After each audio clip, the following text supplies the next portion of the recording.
Hello guys, അപ്പോൾ ഞങ്ങൾ പോകുന്നത് തോയ്ഫിലേക്കാണ്.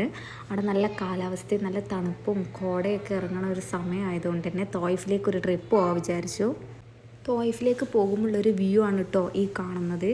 ആദ്യമൊക്കെ കുറച്ച് പച്ചപ്പ് കണ്ടെങ്കിലും പിന്നെ അങ്ങോട്ട് ഫുള്ള് മലകളായിരുന്നു. തോയ്ഫ് എത്തുന്ന വരെ പലതരം മലകളാണ് നമുക്ക് കാണാൻ പറ്റുക. അങ്ങനെ നമ്മൾ എത്തിച്ചേർന്ന് നേരെ ഈ കാണുന്നതാണ് കേട്ടോ തോയ്ഫ് ചുരം എന്ന് പറയുന്നത്. ഈ മലകളുടെ ഇടയിലൂടെയുള്ള ഈ റോഡ് കാണാൻ അടിപൊളിയാണ്. ഇതിൻ്റെ നൈറ്റ് വ്യൂ കാണാൻ ഇതിലേറെ രസമാണ്. അത് ഞാൻ ഈ വീഡിയോയുടെ ലാസ്റ്റ് കാണിച്ചു തരാം. ഞങ്ങൾ ആദ്യം തന്നെ പോയത് ഒരു വാട്ടർഫാൾസിലേക്കാണ്. അങ്ങോട്ട് പോകുമ്പോൾ ഉള്ള വഴിയാണ് കേട്ടോ ഇത്. ഈ സൈഡിൽ കാണുന്ന ഈ ഒട്ടകത്തെ അറക്കം കൊണ്ടുപോകാമെന്നാണ് അവർ പറഞ്ഞത്. ഇതിൻ്റെ അപ്പുറത്ത് തന്നെ കുറച്ചപ്പുറത്ത് തന്നെ ഒട്ടകത്തിൻ്റെ ഒരു ഫാമുണ്ട്. അവിടെ ഒരു 5 റിയാൽ കൊടുത്താൽ നമുക്ക് ഒട്ടകത്തിൻ്റെ പാല് കിട്ടും. ഇഷ്ടമുള്ളവർക്ക് അത് വാങ്ങി കുടിക്കാം. വെള്ളച്ചാട്ടത്തിലേക്ക് പോകുന്ന ഈ വഴി മൊത്തം ഓഫ് റോഡാണ് കേട്ടോ. എന്നാലും അതുകൊണ്ടൊന്നും തീർന്നില്ല. അവിടെ ഇറങ്ങി നടക്കണം. കുറച്ച് കല്ലുകളും പാറകളും ഒക്കെ ഉള്ള ഇതിലൂടെ നടക്കണം. കുറച്ച് റിസ്ക്കാണ്. അങ്ങനെ നടന്നെത്തി നമ്മൾ വാട്ടർഫാൾസിലേക്ക് എത്തി. ഇതാണ് നമ്മളെ വാട്ടർഫാൾസ്. ഇവിടുത്തെ കാലാവസ്ഥയും തണുപ്പും കോടയും ഒക്കെ കാരണം നല്ല തണുത്ത വെള്ളമാണ്. ഐസ് പോലെയുള്ള വെള്ളമാണ്.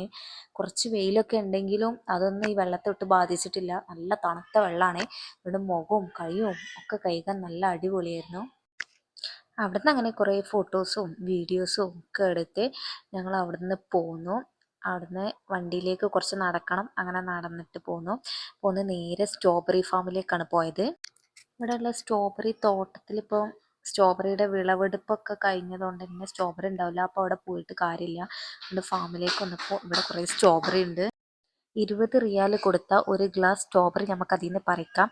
അല്ലാതെ അതിൽ നിന്ന് പറിച്ച് കഴിക്കരുതെന്ന് അവർ പ്രത്യേകം പറഞ്ഞിട്ടുണ്ട്. അതൊക്കെ കഴിഞ്ഞപ്പോഴേക്കും നല്ല കോട ഇറങ്ങുന്ന സമയമാണ്. അപ്പം നമ്മൾ നല്ല വ്യൂ പോയിന്റിൽ പോയപ്പോൾ നല്ല കോടയാണ്. നല്ല തണുപ്പുണ്ട്. തണുപ്പ് സഹിക്കാൻ കഴിയാതെ നമ്മൾ അവിടുന്ന് വേഗം പോന്നു.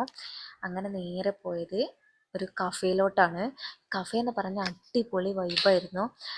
കുട്ടികൾക്കും വലിയവർക്കൊക്കെ ആടാൻ പറ്റിയ ഊഞ്ഞാലയും കാര്യങ്ങളൊക്കെ ഉണ്ടായിരുന്നു.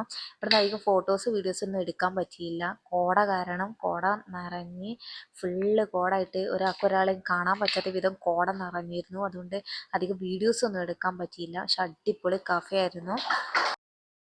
ഈ കഫേയുടെ ഈ എൻഡിൽ പോയി നോക്കിയാൽ നമുക്ക് ഒന്നും തന്നെ കാണാൻ പറ്റില്ല. ഒരു ശൂന്യത പോലെയാണ് തോന്നുക. ഈ കോട കാരണം കോട അങ്ങോട്ട് നിറഞ്ഞിട്ട് ഒന്നും മനസ്സിലാകാത്ത പോലെ വിധത്തിൽ കോട അങ്ങോട്ട് നിറഞ്ഞിട്ടുണ്ട്. സംഭവം നല്ല അടിപൊളിയായിരുന്നു. അങ്ങനെ അവിടുന്ന് തിരിച്ചു പോരുന്ന സ്ഥലത്ത് ഇതൊരു ഇസ്ലാമിക ചരിത്രപരമായ ഒരു സ്ഥലമാണ്. അവിടെ വിസിറ്റേഴ്സൊക്കെ തന്നെ മുകളിൽ നിന്ന് നിസ്കരിക്കുന്നുണ്ട്.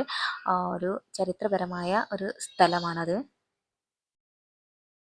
അടുത്ത് നമ്മൾ കേബിൾ കാറിൽ കയറണമെന്ന് ആഗ്രഹിച്ചിട്ടാണ് കേട്ടോ നമ്മൾ പോയത്.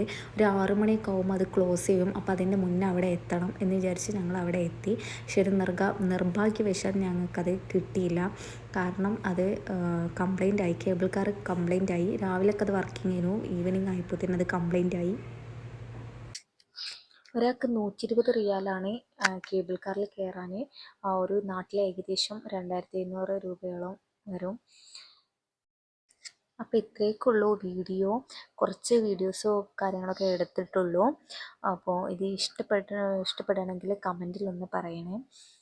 അപ്പോൾ അടുത്ത വീഡിയോ ആയിട്ട് വീണ്ടും കാണാം. ബൈ.